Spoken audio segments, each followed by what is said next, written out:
ఎద్దుకండి ఆ ఎద్దు ఇదిగో నా సింహం ఉంది ఎక్కండి చక్కగా అంటే ఎక్కడో ఎద్దే ఎక్కుతాడు. ఆయన ఎద్దెక్కేది అమాయకుడు ఎక్కడు. వృషభము దేనికి సంకేతం అంటే ధర్మానికి సంకేతం. ఆయన ధర్మాన్ని ఇష్టపడతాడు. ఆయన భక్తులకు ధర్మమునందు అనురక్తి కల్పిస్తాడు. అటువంటి పరమశివ తత్వాన్ని మార్చి మాట్లాడి ఎందుకమ్మా ఆయనతో పెళ్ళేమిటమ్మా నా మాట విని విడిచిపెట్టు అని, నేను చక్కగా చూడు ఎంత యవ్వనంలో ఉన్నానో, నీకు తగినటువంటి వాణ్ణి కాబట్టి నన్ను తగిలి నీవు నా వెంట చనుదెమ్ము వనటకుంద నేత్ర వనజనేత్ర, నన్ను తగులుకుని నాతో వచ్చేయి, వదిలేయి తపస్సు అన్నాడు.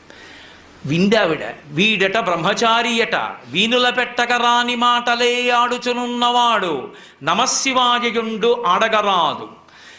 వీని కపటాత్ముని వీపున వేసి ద్రొబ్బుడని ఉగ్రత పల్కిన కాంతలందరున్.